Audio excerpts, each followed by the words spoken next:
Hai, Assalamualaikum dan selamat pagi. Alright, so kita jumpa lagi untuk video yang seterusnya, sambungan mengenai peluang bisnes online. Okay, so kita berada di video yang kelima. Untuk video yang sebelum ni sila rujuk saya punya YouTube. Okay, saya pun akan post dekat blog saya lah. Dan bagi anda yang pernah subscribe saya punya email list, saya pun akan hantar melalui email, anda akan dapat lah. Alright, so jangan lupa kalau anda tengok kat video YouTube, sila tekan like, komen dan juga subscribe. Okay, so sekarang kita berada di video yang kelima yang mana saya akan terangkan mengenai peluang bisnes untuk dalam kategori info produk. Okay, seperti ebook dan juga video. Okay, dan info produk ni actually dalam kategori digital produk. Dan digital produk ni dia ada ebook, video, lepas tu dia ada software, membership site. Okay, membership site ni anda buat satu membership site, contohnya paling senang lah Facebook group. Okay, siapa yang nak join, dia kena access Facebook group tersebut. So apa sahaja yang boleh dihantar ataupun diakses secara online itu dalam kategori digital product. Dan digital product sekarang ni yang paling senang nak buat ialah info product lah, seperti ebook dan juga video. Macam saya suka buat ebook dan juga video. Okay, kalau anda suka menulis, anda boleh buat ebook.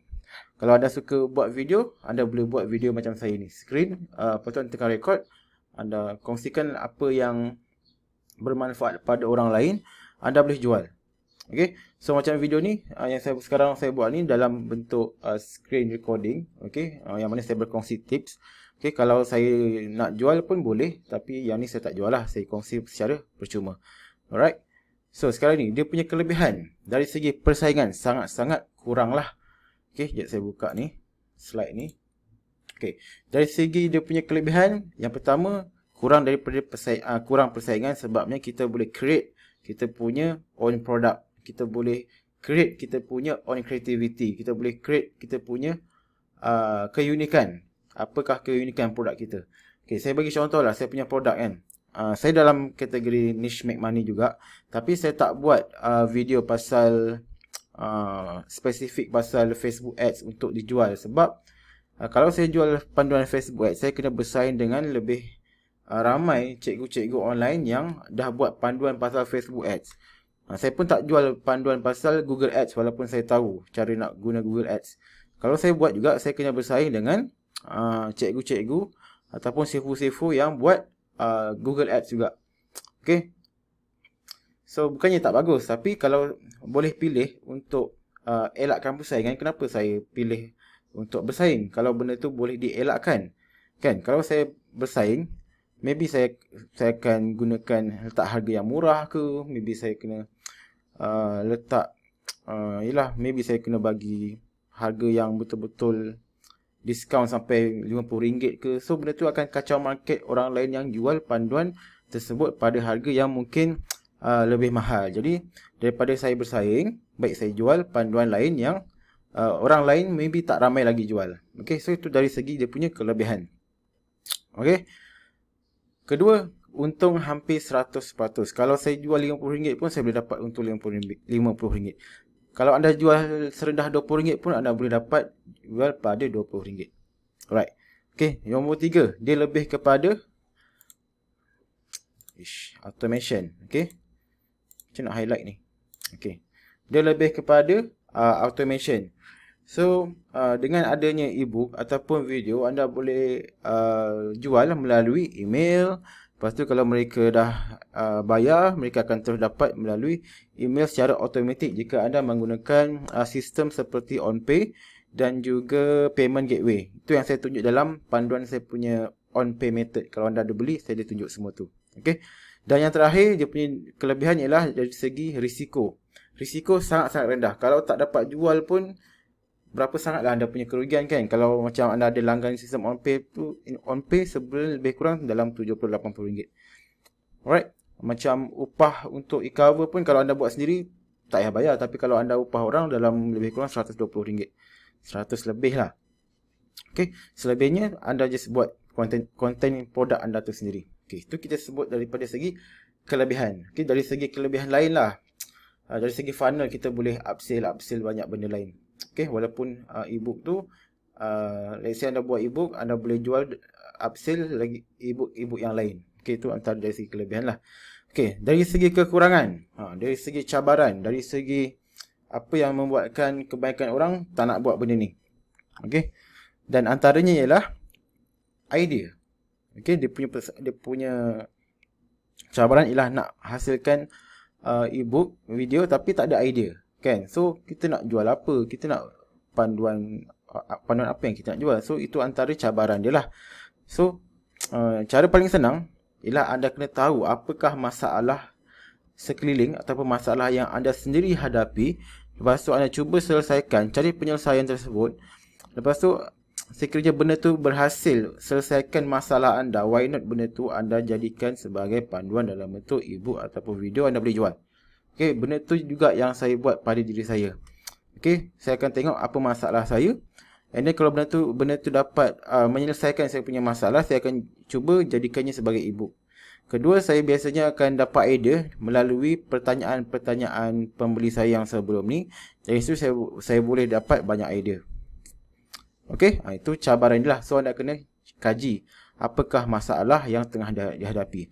Okey, yang selain tu anda juga boleh dapatkan idea melalui isu-isu trending. Okey, ataupun yang orang tengah bincangkan ataupun yang tengah panas sekarang ni kan. Contohnya macam streamer, macam mana streamer boleh buat duit, kan? Lepas tu macam mana YouTubers, macam Suruh Pak Fitra tu kan boleh buat duit. So dari situ anda boleh cubalah hasilkan hasilkan konten ataupun video berkaitan dengan niche tersebut, berkaitan dengan isu tersebut. Okay, alright. So itu antara salah satu dia punya cabaran lah. Okay, cabaran lain ialah dari segi permintaan tu sendiri. Sebab dia bukan sentiasa akan ada permintaan terhadap panduan yang anda jual tu. Boleh jadi dia bertahan hanya untuk sebulan, 2 bulan, 3 bulan. Okey, sebabnya benda tu sekiranya boleh dijual, misal katalah boleh dijual, golongan orang yang nak membeli ebook ni masih belum, orang kata belum meluas. Okey, sebab ebook ni satu benda digital. Kadang ada yang masih tak faham, oh ebook ni rupanya kena download.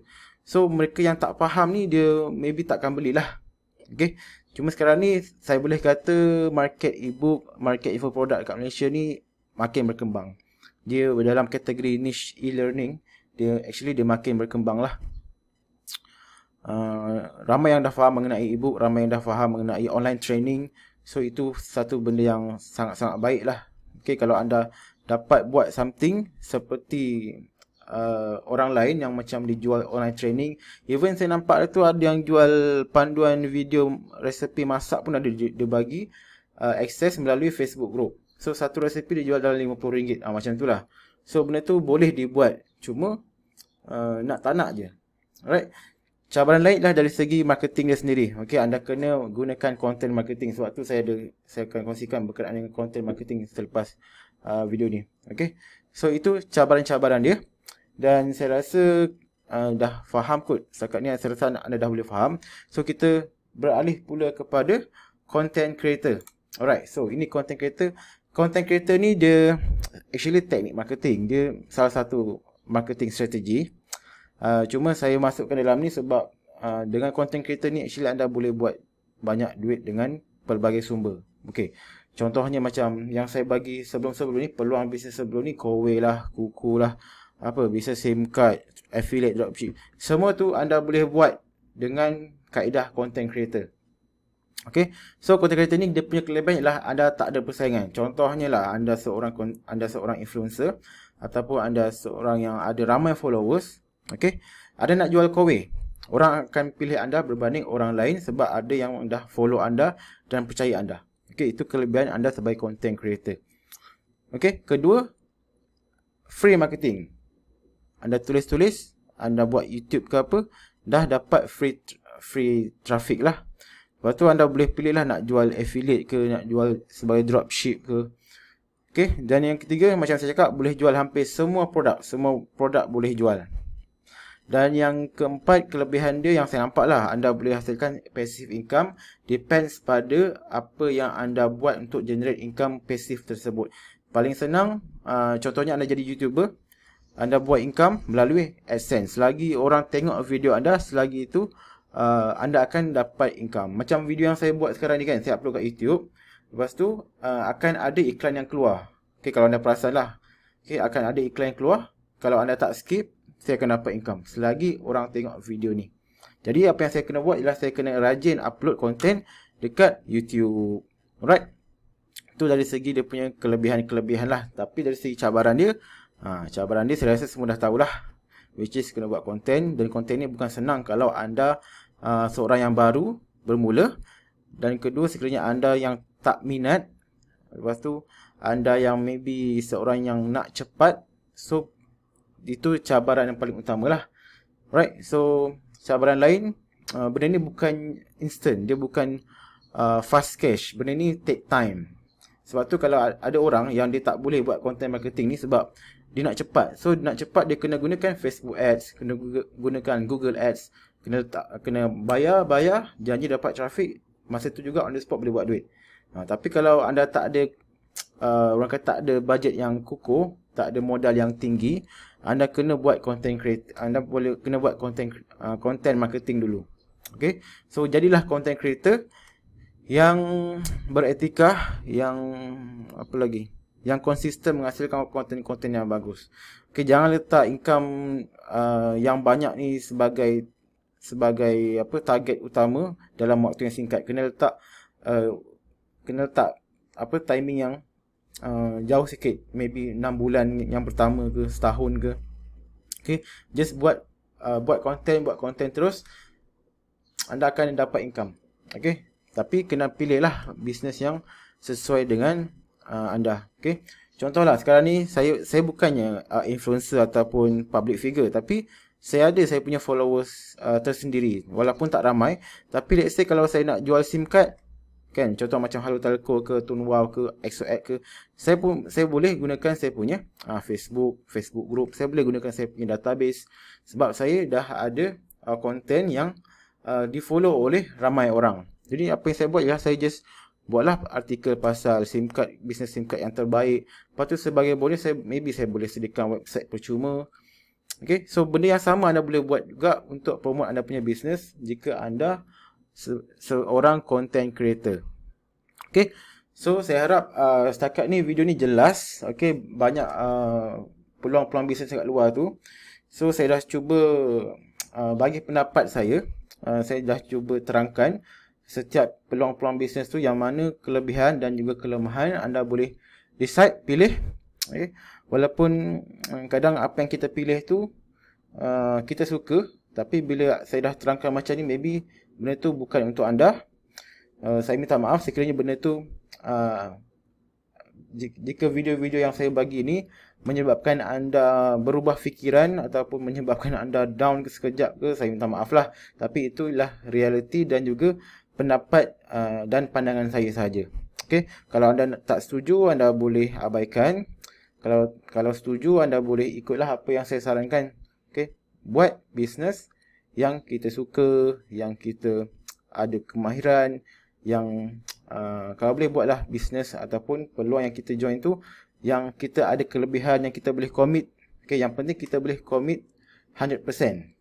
Okay, tak kisahlah anda nak jual kowe ke, nak jual SIM card ke, nak buat dropship affiliate ke, fahami dia punya risiko. Itu nombor satu, fahami risiko dia. Okay, berapa kerugian yang anda sanggup tanggung sekiranya anda nak keluar bajet. Right, so nak bagi clear lagi, anda boleh tonton video-video sebelum ni bagi untuk jawapan yang lebih jelas. Replay video tu banyak kali supaya anda faham. Dan actually video ni dia bukan yang terakhir. Video ni bukan terakhir. Saya akan buat lagi satu video yang terakhir, yang mana saya akan terangkan dari segi dia punya overview, dia punya kesimpulan, dan apakah step-step yang paling kritikal sebelum anda nak join setiap bisnes yang saya senaraikan tu. Okay, so kita jumpa lagi untuk video yang terakhir berkenaan dengan dia punya ni lah keseluruhan ni. Right, so kita jumpa lagi. Bye bye.